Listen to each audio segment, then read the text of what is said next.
우리는 하나님의 큰 기쁨입니다. 아멘. God is good all the time. 여러분 가슴에 손을 얹고 이렇게 한번 말했으면 참 좋겠습니다. 하루 24시간 중에 1시간을 내어서 제대로 큐티 시간 가져보자. 하루 24시간 중에 1시간 반시간 내어서 제대로 큐티 시간을 가져보면 참 좋겠습니다. 오늘 하루만 그렇게 하시면 되겠습니다. 내일 하루만 하면 됩니다. 여러분 새벽 큐티는 손 목사의 큐티입니다. 여러분의 큐티를 꼭 해보시기를 바랍니다. 오늘 저는 말씀을 보면서 제목을 이렇게 세웠습니다. 평생 학생으로 살라라고 하는 말씀으로 같이 한번 은혜를 나누기를 원합니다. 오늘 야고보서 3장 1절에서 18절의 말씀 속에는 선생 되지 말라라고 하는 것이 가장 강한 말씀으로 다가오고 있습니다. 그리고 말에 실수가 없다고 하면 행함을 완성하는 것이라 이렇게 말씀하고 있습니다. 우리가 말에 실수가 없으면 정말 말에 실수를 하지 않는다고 하면 온전한 사람이고 정말 행함에 성공한 사람이라고 그렇게 기록하고 있다라고 하는 거예요. 그러면서 말에 대해서는 불의의 세계를 만든다고 말을 하고 있습니다. 그래서 정말 작은 불이 또 크고 큰 배라 할지라도 키 하나가 모든 것을 좌지우지 방향을 결정하는 것처럼 오늘 이 혀가 너무나 중요하다라고 말씀하고 있고 또 이 혀를 향해서 쉬지 아니하는 악이요 죽이는 독이 가득한 것이라 그렇게 말씀하고 있습니다.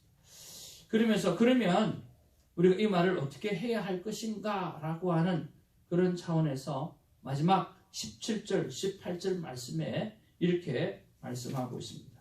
같이 한번 읽어보기를 원합니다. 17절, 18절 말씀 같이 보겠습니다. 시작! 오직 위로부터 난 지혜는 첫째 성결하고 다음에 화평하고 관용하고 양성하며 긍휼과 선한 열매가 가득하고 평경과 거짓이 없나니 화평하게 하는 자들은 화평으로 심어 의의 열매를 거두느니라. 이 말은 어떤 말일까요? 오직 위로부터 난 지혜는 이라고 말을 하고 있는 것을 보면 오늘 말은 내 능력으로 되는 게 아니라 위로부터 오는 하나님의 성령의 도우심이 있어야만 가능할 수 있다라고 하는 말씀인 줄로 믿습니다. 그런 면에서 여러분 오늘도 우리는 하루 종일 말을 하고 살아가게 되어질 것입니다. 네, 위로부터 오는 하나님의 성령의 도우심을 구하는 그래서 온전히 제대로 된 삶을 살아내는 하루가 되어주시기를 주님의 이름으로 축복을 드립니다. 이 본문 말씀 가운데 저에게 다가온 말씀은 두 가지였습니다. 첫 번째는 선생 되지 말라라고 하는 말씀이고 오늘 17에서 18절에 보면 위로부터 오는 것이다 라고 하는 것입니다. 그래서 하나님께서 왜 선생 되지 말라 하셨을까? 왜 이 말씀을 나에게 주셨을까? 라고 했을 때 오늘 목사로서 가르치는 자로서의 자세를 다시 한번 돌아보라고 주신 말씀이라고 받았습니다. 여러분 선생이 안 되려고 하면 어떻게 하면 될까요? 네? 선생이 안 되려고 하면 네. 선생이 안 되려고 하면 간단하더라고요. 학생이 되면 되는 거예요. 그렇죠. 선생 되지 말라는 이야기는 바꿔 말해서 학생이 되라 라고 하는 말씀으로 받아들이면 된다라고 하는 거죠. 선생이 안 되려고 하면 학생이 되면 되는 거예요. 그럼 학생의 특징은 뭡니까? 학생은 언제나 배우려고 하는 자세를 가지고 있는 것을 학생이라 그렇게 이야기합니다. 두 번째로 학생은 정말 착한 학생은 어떤 학생이세요? 배운 대로 행동하는 학생이 정말 좋은 학생입니다. 그래서 배운 대로 순종하는 학생이 좋은 학생이죠. 그리고 또 여러분, 학생은 어떤 학생을 보고 좋은 학생이라고 이야기를 합니까? 선생님 말 잘 듣는 사람. 네. 우리 한국에서 여러분 학교를 다 다녔죠? 부모님들이 학교 갈 때 뭐라고 이야기합니까? 우리를 보고. 학교 가서 딴짓 하지 말고 엉뚱한 짓 하지 말고 선생님 말씀 잘 듣고 와야 돼. 그렇게 이야기하잖아요. 그럼 우리는 머릿속에 뭡니까? 도시락을 몇 교시에 까먹지? 엄마 도시락에 뭘 넣었을까? 오늘은 계란이 가운데 들어가 있을까? 없을까? 오늘은 점심때 신나게 놀아야 되니까 두 번째 시간에는 도시락을 다 까먹어야 될 텐데 선생님 말씀 잘 듣는 것보다 도시락을 언제 까먹을까 하는 생각이 먼저 내 머릿속에 있었다는 것을 생각을 해봅니다. 여러분, 정말 선생님 말씀을 잘 듣는 학생이 좋은 학생일까요? 물론 좋은 학생입니다. 그렇지만 이건 한국식 스타일의 좋은 학생입니다. 그럼 유대인들은 좋은 학생을 어떤 학생이라고 이야기할까요? 유대인들은, 한국 학생들은, 한국 부모들은 학교 가서 선생님 말씀 잘 듣고 오라 그렇게 이야기하지만 유대인들은 부모들이 자식을 향해서 학교 가면, 한번 따라해보세요. 학교 가면 선생님에게 좋은 질문을 하고 오너라. 네, 좋은 질문을 하고 오너라. 그렇게 이야기합니다. 그걸 바로 하브루타 교육이라고 이야기를 하죠. 그래서 좋은 질문을 한다라고 하는 것은 이미 그 머릿속에는 뭡니까? 내가 물어보아야 될 것이 정리가 되어 있는 학생입니다. 그렇죠? 그리고 물어보게 되어지면 몇 가지를 배웁니까? 네. 미니멈 2가지를 배웁니다. 잘 들으면 1가지를 배웁니다. 그렇지만 물으면 2가지를 배웁니다. 하나는 내가 모르는 것을 배우게 되어지고 두 번째는 그 엑스트라로 오늘 선생님이 가르쳐주는, 항상 선생님이 하나만 가르쳐주는 게 아니라 그것이 왜 그렇게 되는지까지도 가르쳐줍니다. 그래서 물으면 항상 2가지 이상을 배우게 되어집니다. 그래서 여러분 큐티할 때 우리에게 중요한 게 뭐죠? 다 중요하지만 묵상 질문이 참 중요합니다. 하나님, 선생이 안 되려고 하면 어떻게 하면 되지요? 라고 물어보았을 때는 하나님의 생각을 들을 수가 있고 또 내 안에 여러 가지 생각을 할 수 있다라고 하는 것입니다. 그래서 여러분 꼭 묵상 질문을 잘하는 좋은 학생이 되기를 주님의 이름으로 축복을 드립니다. 배우려고 하는 자세가 필요합니다. 순종의 자세가 필요합니다. 잘 듣는 학생이 되어야 합니다. 그리고 오늘 좋은 질문을 던지는 그러한 학생이 되어지기를 바랍니다. 하나님 앞에 좋은 질문을 할 줄 아는 귀한 학생이 되기를 바랍니다. 여러분, 변화는 말로 가르칠 때 일어나는 것이 아니라 본을 보이는 좋은 모델로 행동하게 되어질 때 우리는 변화가 일어나는 것입니다. 자녀를 향해서 그렇게 많은 말을 해도 오늘 자녀들은 어떻게 들었습니까? 우리가 어렸을 때 들었던 것처럼 잔소리로 다 듣습니다. 저는 제사를 지낼 때마다 아버지가 우리를 앉혀놓고 무릎을 꿇어놓고 아버지가 일장연설을 합니다. 아버지는 평생에 정말 느꼈던 정말 좋은 귀한 교훈을 우리들에게 말씀을 하고 있지만 우리 머릿속에는 하나밖에 없습니다. 언제 끝나나. 아버지 말이 언제 끝나나 그거밖에 생각이 없습니다. 빨리 끝나야 무릎도 펴고 다리가 저려서 죽겠는데 무섭기는 하고, 그러니까 언제 끝나나. 아버지 말 기억 하나도 안 납니다. 그때 뭐 다리 저렸던 거, 그때 뭐 아버지가 말 길게 했던 거, 그것만 생각이 납니다. 내용은요 진짜 하나도 안 나요. 여러분 납니까? 안 나잖아요. 진짜 안 나요.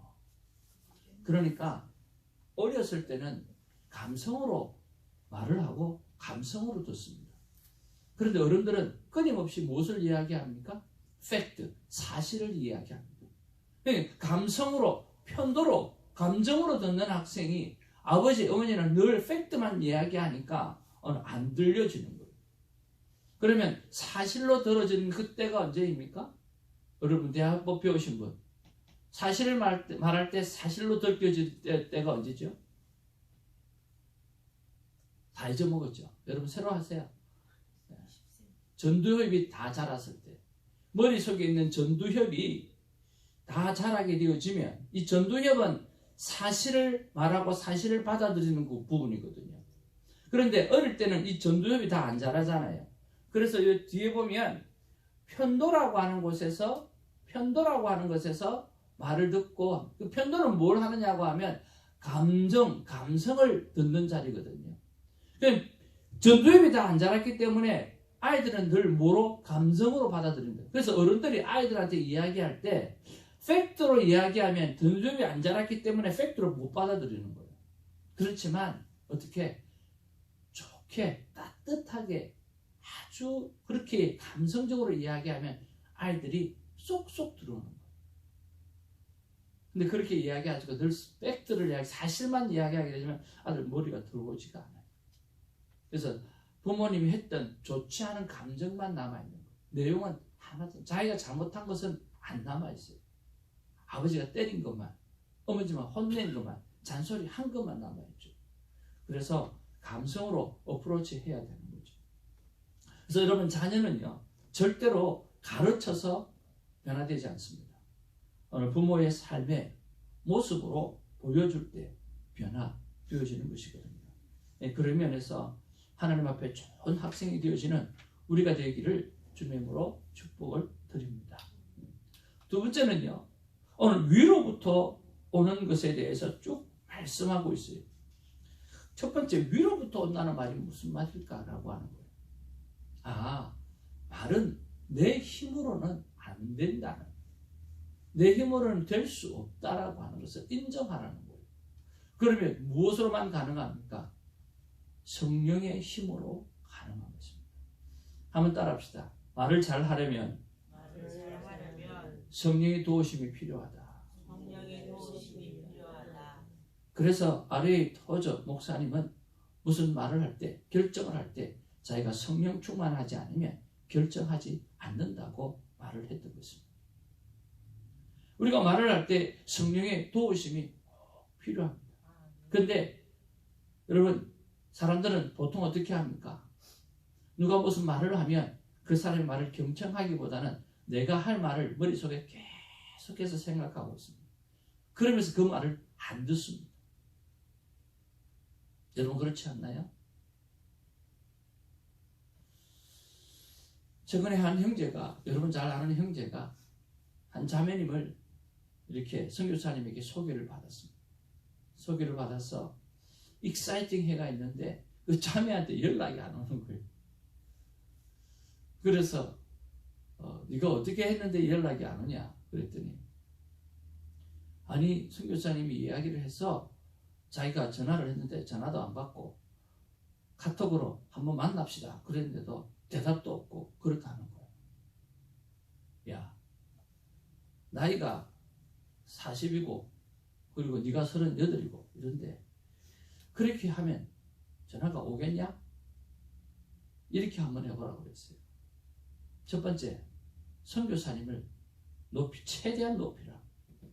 선교사님이 정말 내가 존경하고 그분을 평소에 내가 어떻게 생각하고 있고 어떻게 알고 있고, 그래서 그 선교사님이 나를 당신에게 소개시켜 준 것에 대해서 나는 너무 고맙게 생각한다.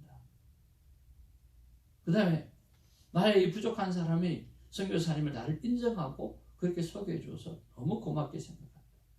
두 번째로, 자매님을 나를 소개했다라고 하는 것은, 그렇게 귀한 선교사님께서 나에게 소개해 줬다는 것에 대해서는 정말 당신이 대단한 분이라고 생각이 들고, 그리고 당신을 꼭 한번 보면 참 좋겠다라고 하는 생각이 든다. 그렇게 말을 한번 해보라고 그랬어요. 대답이 왔을까 안 왔을까요? 며칠 동안 대답이 안 오던 게 대답이 온 거예요. 그래서 약속 날짜를 잡았대요. 그래서 내가 또 그랬어. 그래, 걔가 너무 좋아서 기절하는 거예요. 만나게 됐어. 목사님 때문에 만나게 됐어요. 그래서 어떻게 대답이 왔냐? 그래서 며칠 날 자기가 시간이 되니까 만날 수 있겠다고 그렇게 연락이 왔다고 그러는 거예요. 너무 좋아. 오케이. 그러면서 어디서 만나기로 했냐? 얼바인 사는데 내가 얼바인으로 내려갈게요. 그렇게 했더니 아니요. 중간에서 만납시다. 그렇게 이야기하더라는 거예요. 그래서 알겠다고 그랬다는 거예요. 또 내가 야 그렇게 하면 그 여성분들이 너에 대해서 어떤 마음을 가지겠냐? 아주 똑똑하고 또 아주 스마트하고 아주 배려심이 많고 그렇게 생각하겠느냐 그랬어요. 그럼 어떻게 이야기해야 되냐고. 가만히 생각을 한번 해봐라. 첫 번째는 그 여성이 중간에 오겠다라고 하는 것은 당신에 대한 배려이지 않냐. 그러면 그 배려를 읽어줄 줄 아는 마음이 필요해요. 나는 충분히 얼바에 내려갈 수 있습니다. 그리고 그것이 당연하다고 생각을 합니다. 그런데 중간에 올라와 준다라고 하니까 나를 배려해주는 마음이 너무 기분이 좋습니다. 그럼에도 불구하고 저는 얼바인에 내려가서 당신을 잘 만났으면 좋겠습니다. 그렇게 이야기하면 어떻게 하냐 그랬어요. 목사님 만나요. 여자는 존중받기를 원하고 여자는 자기를 프로텍트 해주고 자기를 보호해주고 자기를 공주처럼 모시는 그런 사람을 좋아하는데 너는 중간에 올라오겠다고 그래서 오케이 됐지? 또 잘못했다. 그래서 그런 상대를 생각하고 배려하는 말을 잘 해줄 때 너는 결혼할 수 있지. 말에 실수가 있으면 안 된다. 목사님을 보라. 사모님을 어떻게 얻었겠냐. 그래서 제가 자랑을 좀 했습니다. Anyway, 왜 여기까지 갔는지 모르겠지만 여러분 말에는 기술이 필요하고요. 그 기술은 테크닉이 아니라 상대의 마음을 이해할 줄 알고 상대의 마음을 돌아볼 줄 알고 만져줄 줄 아는 그런 것들이 필요하거든요. 이런 것들이 내 힘으로 되는 것이 아니라 성령의 힘으로 되어지는 거죠. 그래서 성령님께 우리가 기도하는 것이 필요하고 왜 우리는 말을 잘 해야 하느냐고 하면 성경에 그렇게 이야기를 했어요. 성경에 선악과를 따먹지 말고 뭐를 따먹으라고? 생명나무 열매를 따먹으라고 그랬어요. 어떤 말이든지 간에 상대를 살려낼 수 있는 말을 우리는 하고 살아가야 될 존재가 사람이라고 하는 존재라고 하는 거예요. 사람이라고 하는 존재는 판단해서는 안 된다는 거예요. 사람이라고 하는 것은 내가 무슨 심판을 하거나 결정을 해서는 안 된다라고 하는 거예요. 사람은 끊임없이 상대를 살릴 수 있는 방법이 뭘까? 하나님이 하셨던 그 방법, 죽어서라도 우리 인간을 살려내려고 했던 그 하나님의 방법을 우리는 사용해야 된다라고 하는 거예요. 그래서 저와 여러분의 입술을 통해서 오늘도 비판하고 판단하고 결정하고 내 뜻대로 안 되는 것에 대해서 정죄해버리는 그런 삶을 살아서는 안 된다라고 하는 거예요. 왜? 하나님께서 그렇게 만들지 않으셨다라고 하는 거예요. 동산에 있는 수많은 실과와 생명나무를 만들어 놓으셨다라고 하는 그것은 먹되 선악을 알게 하는 나무는 먹지 말라고 하는 거예요. 내 지식으로 판단하고 결정하고 그래서 선입견을 갖고 살아가는 삶은 내가 만든 인간이 아니라는 거예요. 그래서 오늘 뭐라고 이야기합니까? 오늘 불의의 세상을 만드는 것이 입에서 나오는 말이라고 이야기하는 것입니다. 하나님이 원하시는 것들이 아니라고 하는 것입니다. 사단을 뭐라고 이야기합니까? 스스로 속이는 자, 거짓말하는 자를 사단이라고 성경은 원어에서 그렇게 말하고 있어요. 스스로 속이고 그리고 거짓말하고 가만히 들어와서 사람을 넘어뜨리는 존재, 그것이 바로 사단입니다. 오늘 우리는 하나님 앞에서 정직하게 살 뿐만 아니라 생명을 살리는 말을 하고 살아가야 될 존재로 하나님께서 애초부터 그렇게 만들어 놓으셨다는 것을 여러분 꼭 기억하시고, 오늘 하루를 살아가면서 성령님께 기도하고 성령님께 오늘 부탁드려서 내 말이 생명을 살리는 말이 될 수 있도록 예를 쓰는 우리가 되기를 주님의 이름으로 축복을 드립니다. 저는 오직 위로부터 오는 지혜는 성결하고, 그러면서 쭉쭉 나온 것 중에서 내가 가장 필요한 게 뭘까를 한 가지를 한번 생각해 보았습니다. 여러분도 한 가지 정도를 한번 찾아보시길 바랍니다. 어떤 것이 내가 제일 잘하고 있는 것이고 어떤 부분들이 제일 연약한 것인가 했을 때 저는 오늘 긍휼입니다. 불쌍히 여기는 마음이에요. 우리가 목회자로 살아가면서 하나님 앞에서 세 아이의 아버지로 살아가면서 또 한 아내의 남편으로 살아가면서 내가 긍휼의 마음이 좀 많아야 될 텐데 이것이 참 부족하다는 생각이 들었습니다. 참 우리 사랑의 교회 오정현 목사님께서 한 번은 조용희 목사님을 모시고 설교 부흥회를 할 때였습니다. 그랬더니 강단에 나오셔서 하시는 말씀이 있었습니다. 그게 뭐냐고 하면, 나는 기도할 때마다, 강단에 올 때마다 제일 먼저 무릎 꿇고 기도하는 것이 하나님 나를 긍휼히 여겨 주옵소서, 그렇게 기도를 한다고 말씀해 주셨어요. 그게 제 마음에 팍 받쳐버린 거예요. 와우, 정말 목회자는 그렇게 해야 되겠구나. 강단에 무릎을 꿇고 제일 먼저 해야 될 기도는 하나님 나를 불쌍히 여겨 주옵소서. 참 그 말씀이 나에게 참 많이 와닿았어요. 그래서 하나님 앞에 묵상 질문으로 이렇게 던져보았습니다. 하나님, 제가 긍휼의 마음을 소유하려고 하면 어떻게 해야 하면 될까요? 그래서 생각해 보니까 하나님 제게 주신 마음이, 너부터 나에게 긍휼의 은혜를 입은 자의 것을 기억하라 라고 말씀하셨습니다. 오늘 내가 어떤 존재인가, 내가 하나님의 은혜 없이, 하나님의 불쌍히 여기심 없이는 내가 태어날 수 없는 존재라고 하는 사실을 먼저 깨달으라고 말씀해 주시는 거예요. 두 번째는 모든 인간은 하나님의 긍휼하심 없이는 살아갈 수 없는 존재라고 말씀해 주셨어요. 근데 하나님 알긴 아는데 참 긍휼하게 대하는 게 참 잘 안 됩니다. 어떻게 하면 좋을까요? 여러분, 언제 긍휼한 마음이 깨집니까? 언제 내 마음에 내가 저 불쌍히 여기는 마음이 있어야지. 오늘도 목사님 말씀하셨는데 그렇게 살아야지. 그런데 우리는 세상에 나가면 그런 마음이 깨질 때가 되게 많잖아요. 언제 깨집니까? 너무나 쉽게 깨져요. 언제 깨지죠? 내 마음에 안 되게 행동할 때. 네. 상대가 말로 나를 상처 줄 때. 그때는 내가 긍휼한 마음이 어느덧 싹 사라져 버려요. 그래도 긍휼을 해야 되는데. 그리고 사고치고 난 다음에 또 그랬네. 그러면서 낙담할 때가 참 많습니다. 그래서 하나님의 물어보면 알긴 알아요. 근데 잘 안 됩니다. 어떻게 하면 될까요? 제가 여쭤봤습니다. 상대가 말로 상처를 주면 치고 들어올 때 정말 잘 안 되는 거예요. 그래서 우리가 키워야 될 게 뭐냐고 하면 한번 따라합시다. 방어 능력. 방어 능력을 키우셔야 돼요. 그래서 에베소서 말씀에 오늘 성령의 그 말고는 전부 다 디펜스용이라고 그랬잖아요. 세상은 불의의 혀로 우리를 상처를 주고 우리를 휘젓고 들어옵니다.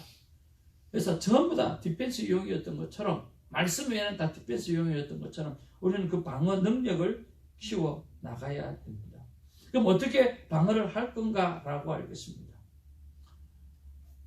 상대가 나를 치고 들어올 때 여러분 두 가지 생각을 꼭 하시길 바랍니다. 첫 번째 생각은 얼마나 상처가 많았으면, 한번 따라합시다. 시작. 얼마나 상처가 많았으면 저렇게 말할까. 그러니까 말은 하지 말고요. 마음에 그 말을 가지라는 거예요. 진짜 생각도 못하고 말도 안 되는 말을 한다고 하면 그 말을 들을 때 얼마나 저 사람의 삶이 험악하고 저 사람의 삶이 정말 상처가 많았으면 저렇게밖에 말을 못할까 하고 나를 공감해주고 위로하는 마음을 가지시고 방어 능력을 가지시고 또 하나는 무슨 그러냐고 하면 항상 이런 상처 치고 들어오는 말이 올 때 대답할 말을 정해 놓으십시오. 뭐 하라고요? 대답할 말을 정해 놓기를 바랍니다. 그 대답할 말은 이런 것입니다. 한번 따라합시다. 그랬으면 좋았을 것을. 무슨 말이든지 간에 말이 되든 말이 안 되든 그분이 그렇게 말하면 아 그래요. 그런 방법도 있었네요. 그랬으면 좋았을 것을. 그리고 공감을 먼저 해주길 바랍니다. 잘했든 못했든 무슨 말을 했든지 간에 그분은 깊은 상처를 가지고 하는 이야기이기 때문에 말이 똑바로 나오지 않았잖아요. 그럼에도 불구하고 우리가 그분을 살리려고 하면 그분에게 공감을 먼저 해주고 그리고 다음 이야기를 이어나갈 수 있어야 된다는 거죠. 그런 면에서 여러분 바로 어떻게 그렇게 말을 할 수가 있어요? 라고 이야기하는 것이 아니라 아 그렇네요. 그런 방법도 있었네요. 제가 그렇게 했으면 좋았을 것을 하고 답을 정해 놓으시기를 바랍니다. 그래서 일단 공감하면서 상처를 싸매어주고 난 다음에는 그 다음에는 아이메시지로 그분들을 향해서 이야기를 하면 되어지는 것입니다. 그러면 아이메시지를 어떻게 하면 됩니까, 목사님? 네, 그거는 대화법을 배우셔야 합니다. 네, 잠깐 선전을 했습니다. 여러분 대화법을 다 배우십시오. 아이메시지 하는 게 결코 쉽지가 않습니다. 여러분 평생에 우리 대한민국 사람은 절대로 아이메시지를 할 수가 없는 민족입니다. 왜 그렇습니까? 우리는요 죽기 살기로 살았기 때문에. 왜 죽기 살기로 살았어요? 일제시대 때 죽기 살기로 살았죠. 6.25 때 죽기 살기로 살았죠. 그러니까 우리 부모님 세대의 말은 하나입니다. 명령, 순종, 됐지? 그래서 내 마음을 헤아려주는 말을 우리가 평생에 듣고 살았지 못했기 때문에 내 자녀에게 그렇게 듣고 살았기 때문에 내 자녀의 마음을 헤아리는 말을 할 수가 없는 거죠. 왜? 우리 아버지 세대에게 배운 게 전부 다 명령밖에 없었어요. 그리고 우리는 어릴 때 늘 이야기하잖아요. 뭐예요? 부모님 말씀을 잘 듣는 사람이 착한 학생이에요. 좋은 학생이에요. 좋은 자식이라고 이야기했잖아요. 아빠가 말하면 들어야지. 이게 법이었어요. 우리는 그렇게 살아왔어요. 그래서 우리는 그렇게 이야기하다 보니까 이 아이들은 전쟁 세대가 아니잖아요. 왜 그렇게 아빠 말을 들어야 되죠? 이런 방법도 있잖아요. 이런 방법도 있잖아요. 그러니까 부모님이 내가 인생을 많이 살았잖아. 그래서 내 말을 들어야 돼요. 특히 이민사회 자녀들은 그렇게 이야기합니다. 엄마 아빠가 나보다 영어 많이 알아.